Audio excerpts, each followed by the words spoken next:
Over the past 20 years, which is 2005 to 2025, the government revenue has increased roughly from rupees 2,500 crores to rupees 20,000 crores, an increase of around 7.5 to 8 times. In contrast, accumulated public debt has risen from rupees 4,700 crores to over rupees 40,000 crores, representing nearly a tenfold increase.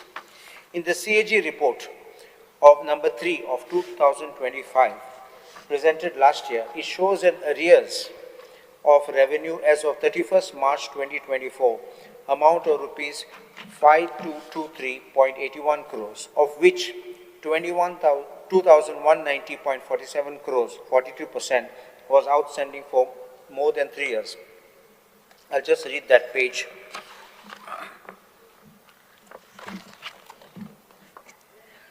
It says the arrears of revenue as of 31st March 2024 amounted to rupees 5,223.31 crores, of which rupees 2,190.47 crores, 42%, was outstanding for more than 3 years. Further, rupees 126.72 crores out of rupees 5,223.81 crores was under legal adjudication, leaving arrears of rupees 5,097 crores, which are yet to be recovered. And they've explained this in the table. Now they say this, the revenue arrears of rupees 5,097 crores are accounted for 39% of the state's own resources, which is rupees 12,945 crores during the year. During the exit conference on 7th March 25, the Finance Department stated that efforts are being made to collect the revenue of all this. The question now arises is, what steps has the government taken to recover this money? Also, the CAG has flagged one more issue, very important, at the bottom of it. In the footnote, they have said, in addition to the above, Messrs. Swastik Cruises have to pay the rent of rupees 48,87,197 towards the rent of Betin Jetty for the period of June 2014 to December 2023.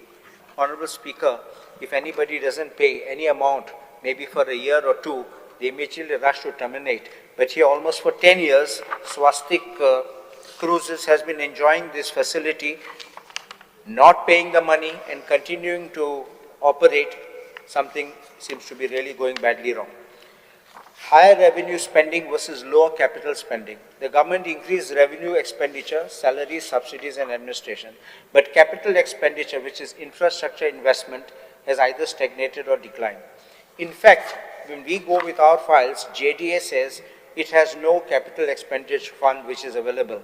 Capital spending which required for building roads and infrastructure, which allows the economy to grow so that we can have more investment, but no spending will bring less investment and can slow down long-term development. False claims of surplus in the budget. Budgetary provisions being made but not utilizing the amount provided in the budget. Even the CAG report, I'll just read this at page 132, speaks what we say, that money, unnecessary supplementary provisions of amounts are being made when it's not being spent in the supplementary budget. This is how it shows in appendix 3.1 at page 132. Numbers may include borrowings or accounting adjustments. If surplus figures rely on loans or adjustments, the financial position will not be as strong as it appears. Misleading claims in action taken report on announcements, assurances made in the budget of 2025-2026. Honorable Speaker, in that action taken report, I pointed out last, as soon as it was presented, that the action taken report had false projections. In serial number 105 of this action taken report on announcements, assurances made in budget speech 2025-2026, 105 speaks of improvement and hot mixing of road from Karona Junction to Pondoleng, Calvin Bridge Approach Road in BP Aldona constituency. And action taken is given, assurance has been fulfilled.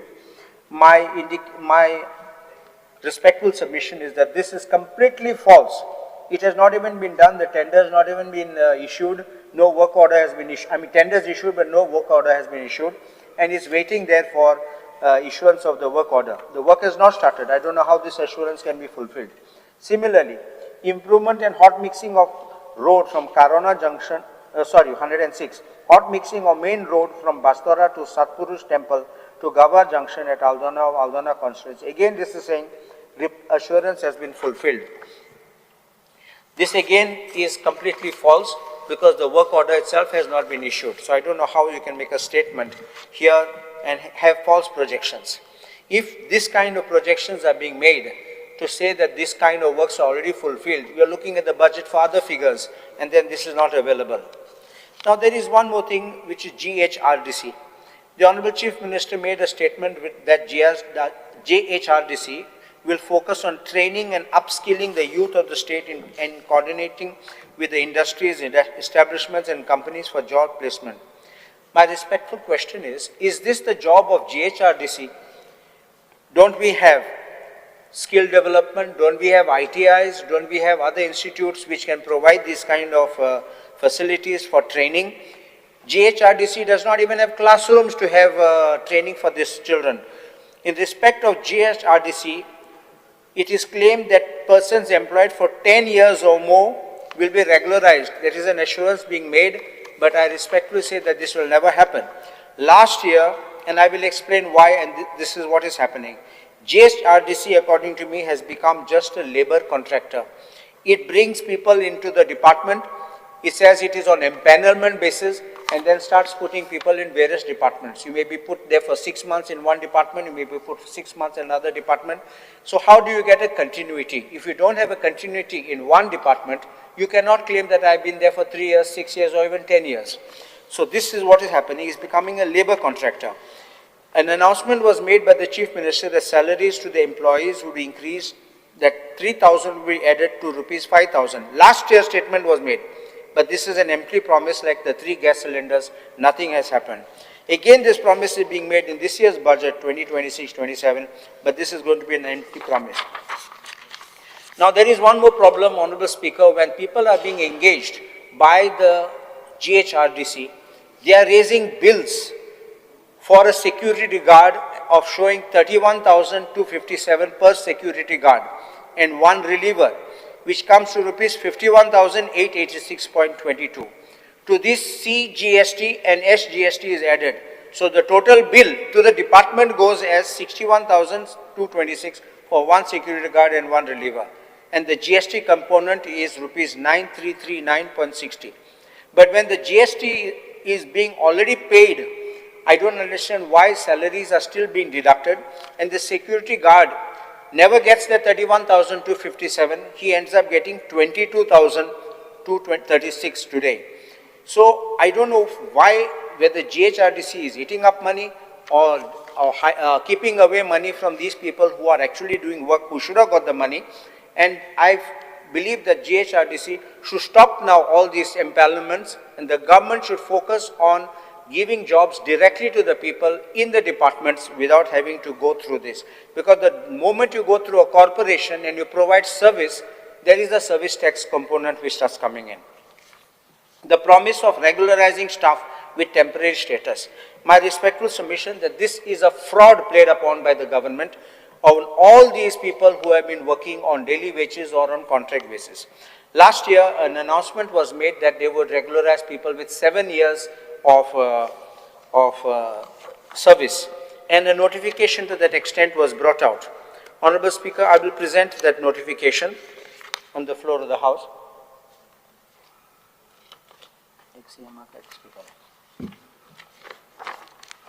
This was in pursuant to the demand which all of us made that we should regularize people who have got at least 10 years. So government said we'll give them for 7 years.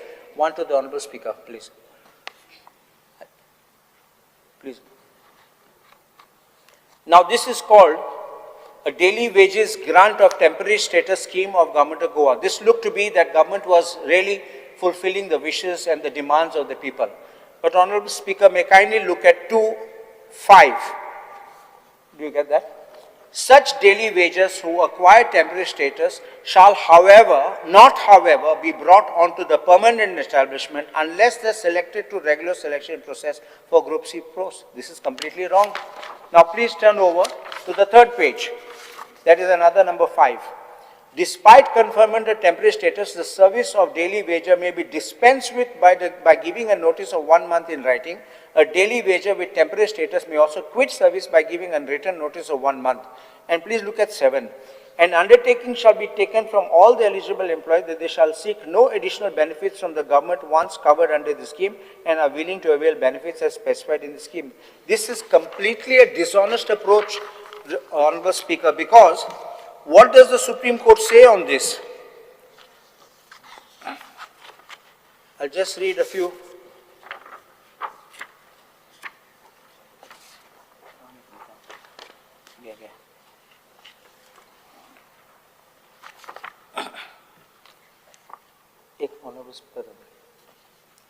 Honorable Speaker, latest judgment of the Supreme Court of 2025. Please see para 1. When public institutions depend day after day on the same hands to perform permanent tasks, this is a judgment of Dharam Singh and others versus State of UP, 2025 live law, SC 818.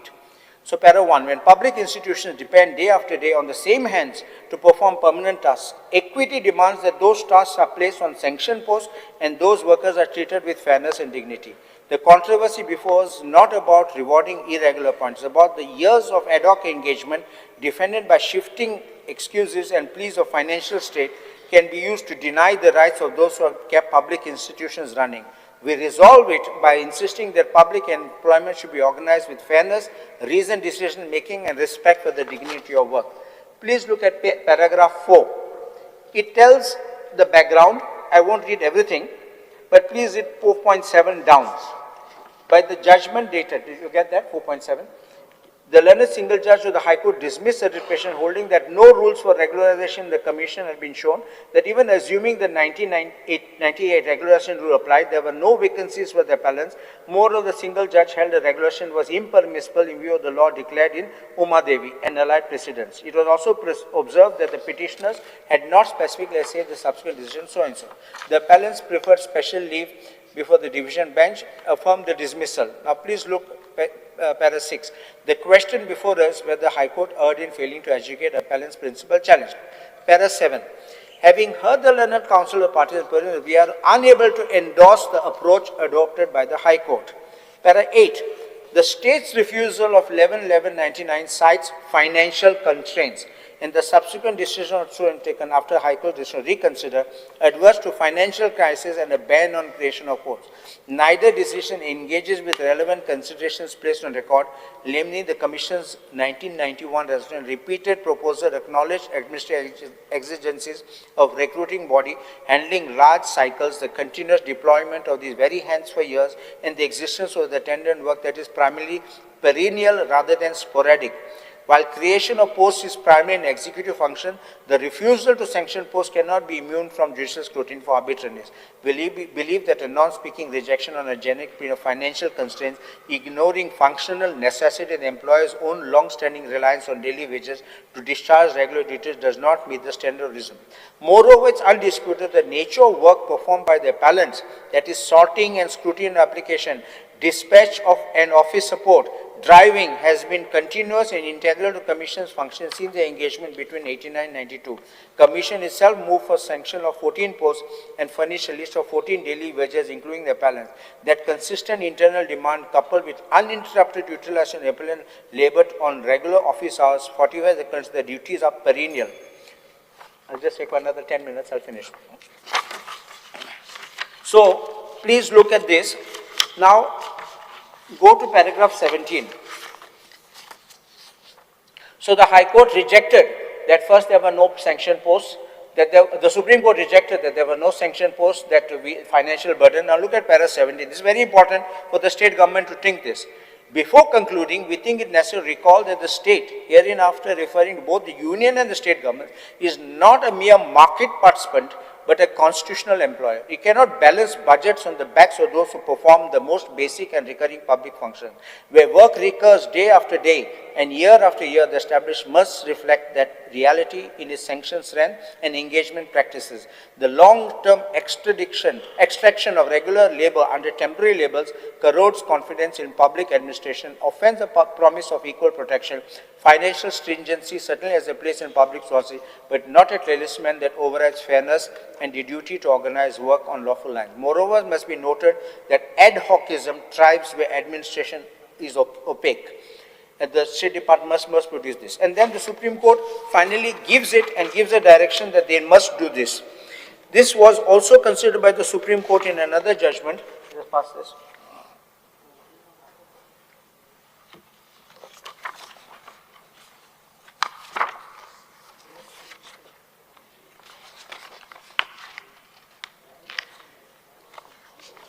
Similar plea was taken. Please look at paragraph 25.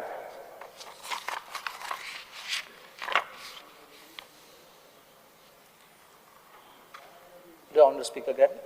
It's a disconcerting reality that temporary employees, particularly in the government institutions, often faced multifaceted forms of exploitation. While the foundational purpose of temporary contract may have been to address short-term or seasonal needs, they have increasingly become a mechanism to evade long-term obligations owed to employees. And then the titles are there: misuse of temporary labels, arbitrary termination, lack of career progressions, use of outsourcing as a shield, denial of basic and benefits. Para 26, while Uma Devi sought to curtail, and then they said you can still do it in view of Uma Devi. So, para 27, last paragraph which I will read. In light of these considerations, in our opinion, it is imperative for the government department to lead by example in providing fair and stable employment, engaging workers on a temporary basis for extended periods, especially when their roles are integral to the organization functioning, not only contravenes international labor standards, but also exposes the organization legal challenges, undermines employee morale. By ensuring fair employment practice, government institutions can reduce the burden of unnecessary litigation, promote job security, and uphold the principle of justice and fairness they are meant to embody.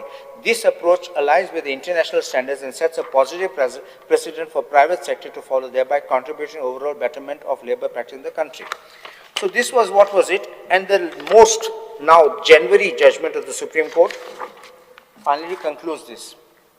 I'll just read just 2 sentences here.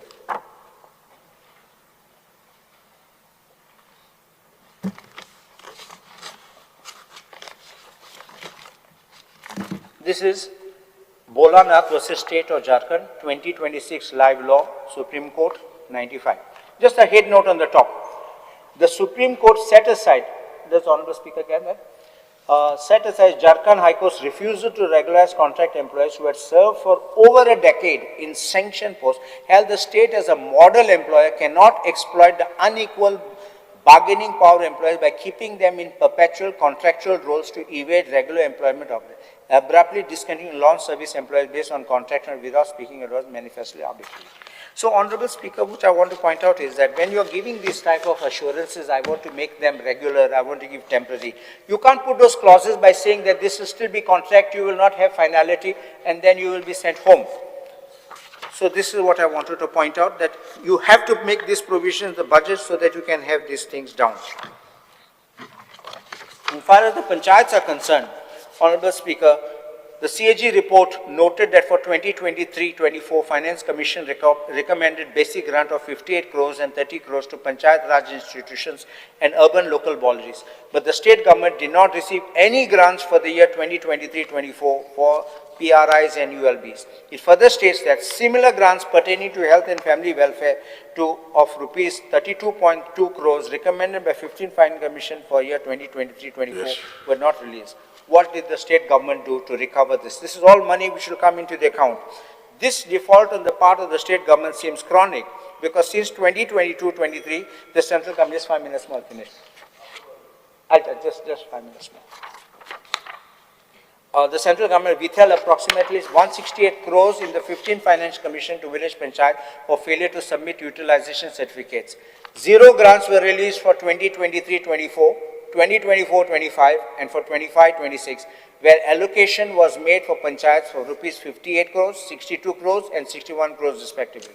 Garbage grants have been stopped for 24-25, passing the cash grants to local bodies. It is my apprehension, Honourable Speaker, that by stopping these garbage grants, they will then start putting in operators to collect garbage and then stop the local economy. We have a local garbage collector at each panchayat. We have locals who are being engaged, but they will bring in people who will be brought as so-called experts, who will bring all people from outside the state, and they will start doing the collection of garbage, which is another racket which will go on. 16 Finance Commission has slashed the panchayat funding by more than 50% for 5-year period ending 2030-2031 against allocation of rupees 368 crores. For rural bodies, the 16 Finance Commission has earmarked only rupees 174 crores for the next five-year cycle, less than 50%. This fund squeezing is independent of the 168 crores allotted to Goa under the 15 Finance Commission, which has remained pending since 2022-2023. The State Finance Commission, which was required to be set up under the Constitution, the last State Commission gave its report, and its report has still not been placed before the floor of the House. This is required by the Constitution to place that report on the floor of the House. Only cabinet decision was placed, but not that report. Please understand this. And this is required under Article 243I, so which has not been placed, and that is CAG itself noted this. The event management. This is an event management government because every year, every month we are having an event. That event we had, it's like Nero is fiddling while Rome is burning. This is the way I think the government is running. We suddenly had money being spent of 57 crores on a Formula 4 racing track in Mopa, but there is no money for infrastructure, repairs of roads and for development which is required, building repairs of schools, no money. There is also another amount which was spent for some stadium in Verna, and funnily, Honourable Speaker, that sports event was not through the sports department. Money was not spent. It was spent by ESG, Entertainment Society of Goa, to the information department. That other one also in Verna, sports department was not consulted in it. It's a sporting event, and naturally it will have to be through the sports department. Money comes from a different route. I don't understand how and why. Did the government make a study whether money is required, whether we'll be able to spend this much money? Do we have the budgetary provision? Will we be able to recover this? Or how will we recover it? Because you can't dole it out to give it to your friends after that. Education. No proper funds for implementation of NEP. Even today, implementation of NEP is haphazard. Funds for maintenance of infrastructure for schools, because NEP requires schools, classroom, resting rooms, but today our classrooms are the old classrooms, just buildings, nothing more is there. The education system has not revamped. NEP is being revamped, but it's not being implemented. Also, arbitrary NOCs are being given to teachers and staff because they are not giving them permanent employment, but they are putting them on contract basis. It's a pick and choose. There is no scope for employment in the budget, and there is no provision how they will be able to create jobs. Contract jobs are not the jobs which are required to be done. These are to be, we need permanent jobs. Children must get that kind of security. And finally, there are other things, but I think I'll speak them on the demands day. Yes, I'm obliged. thank you. तुम्ही पळयतात GNH.